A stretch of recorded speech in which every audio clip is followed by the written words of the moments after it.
Shalom Bapak Ibu Saudara-saudaraku yang dikasihi Tuhan kita Yesus Kristus.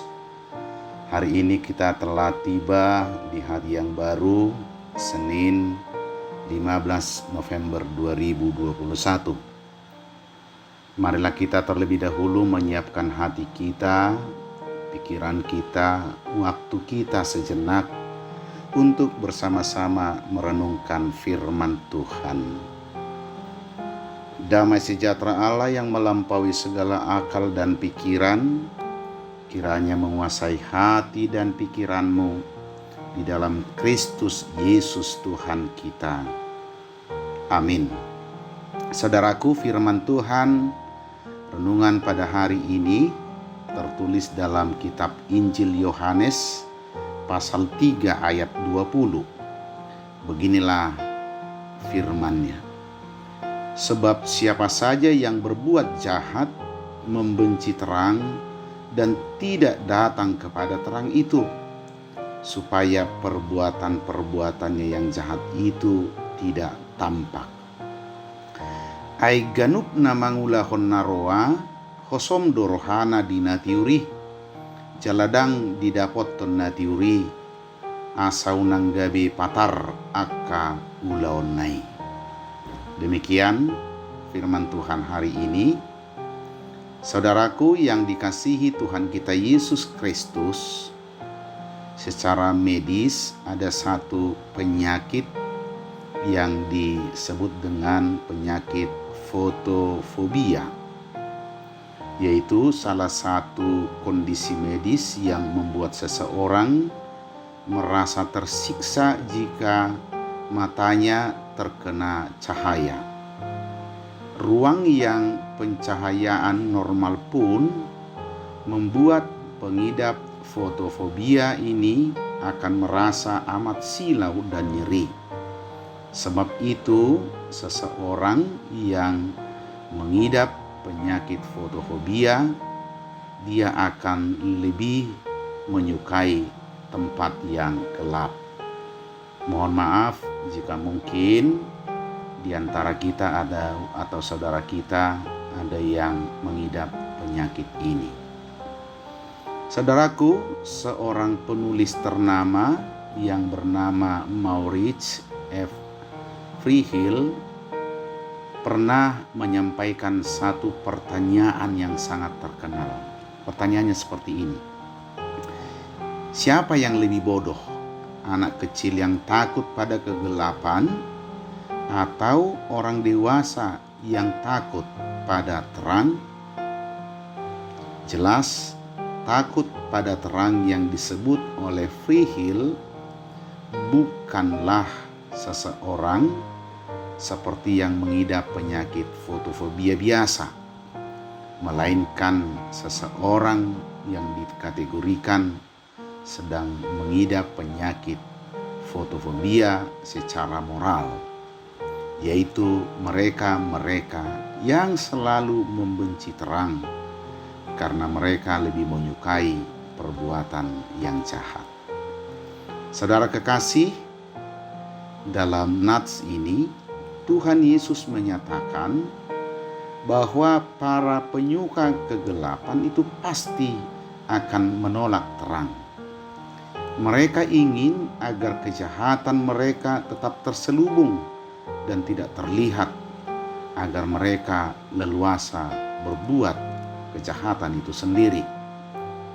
Wujud penolakan itu banyak, namun ciri mereka kurang lebih sama, yaitu ketika terang datang, maka penyuka kegelapan akan membenci terang itu dan tidak datang kepada terang itu, sebagaimana disebutkan dalam nats renungan kita hari ini. Rupanya saudaraku, kebencian pada terang adalah tanda bahwa mereka sangat akrab dengan kegelapan.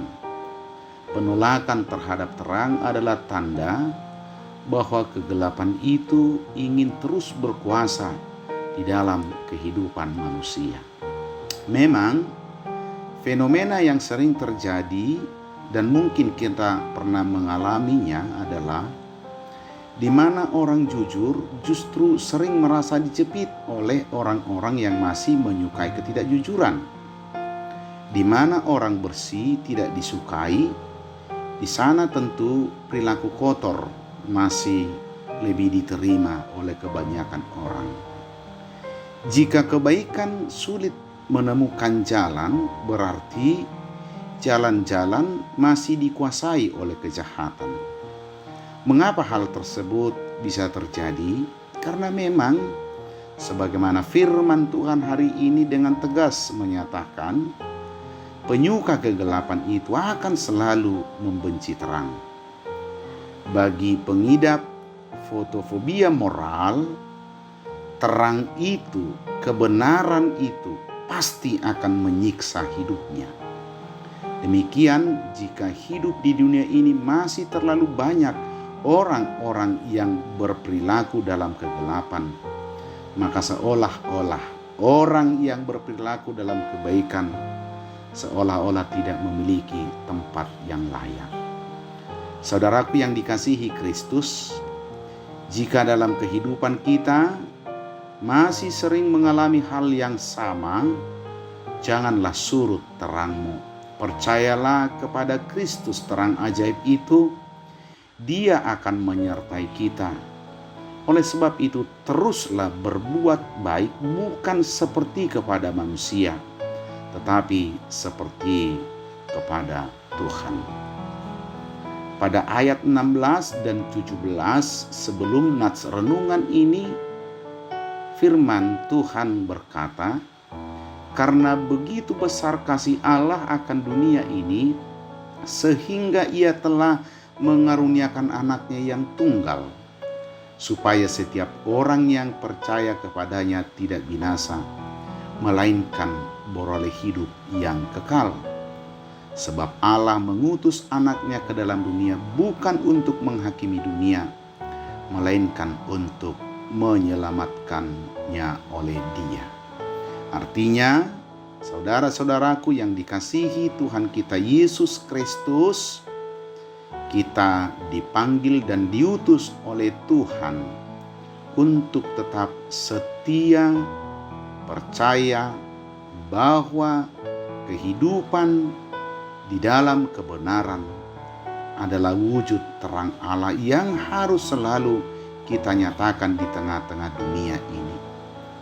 Di antara sesama kita atau di tengah-tengah dunia ini, boleh saja suatu saat kita merasa bahwa kita tidak diterima karena kita berlaku hidup di dalam kebenaran, atau karena kita mencintai terang. Tetaplah percaya bahwa Tuhan tidak akan pernah membinasakan setiap orang yang mencintai kebenaran, setiap orang yang mencintai terang, sebagaimana diterangi oleh firman Tuhan. Dan Allah sendiri dalam misinya, misi agungnya, Dia selalu menyuarakan pertobatan sebelum kelak Dia akan datang menghakimi orang yang hidup dan yang mati. Saat ini kita masih hidup di dalam masa pengampunan, di dalam masa penyelamatan, dan kita sebagai anak-anak terang harus selalu setia tampil menyatakan terang itu di dalam kegelapan. Pada ayat setelah nats renungan kita ini, pada ayat 21, Allah berfirman, "Tetapi barang siapa melakukan yang benar, ia datang kepada terang supaya menjadi nyata bahwa perbuatan-perbuatannya dilakukan dalam Allah." Oleh karena itu, saudaraku, perbuatan-perbuatan baikmu, perbuatan-perbuatan baik kita sebagai wujud kita mengejar terang itu, yang bukan saja akan menyelamatkan kita di dalam kehidupan di dunia yang terbatas ini, tetapi terang Allah di dalam Yesus Kristus akan menuntun kita hingga memasuki surga, kehidupan yang kekal. Sekali lagi, melalui nats renungan pada hari ini, Allah berfirman, "Tetaplah berbuat baik, sebab dengan demikian nyata perbuatan-perbuatan yang kita lakukan di dalam iman percaya kita kepadanya." Amin, kita berdoa. Terima kasih ya Allah, di dalam nama-Mu Yesus Kristus Sang Terang Ajaib itu, Tuhan memampukan kami untuk memisahkan yang jahat daripada yang baik. Sungguh kami sering diperhadapkan betapa perlakuan-perlakuan kebaikan itu sering ditolak oleh dunia ini. Tetapi kami percaya Engkaulah yang mengutus, menetapkan kami menjadi terang-Mu, menjadi garam di tengah-tengah dunia ini. Oleh sebab itu, mampukan kami untuk tetap setia pada kehidupan kekal yang telah Tuhan anugerahkan itu. Dan di masa hidup kami di dunia ini, kami akan setia dalam perbuatan-perbuatan yang baik. Sebagai wujud kami telah berada dan berjalan di dalam terang yang daripada Tuhan. Mampukanlah kami hari ini menjalani hari-hari ini dengan penuh sukacita, dan di mana ada kegelapan, Tuhan menghadirkan kami di sana membawa terang. Terpujilah Engkau kekal sampai selama-lamanya di dalam Kristus Yesus. Amin.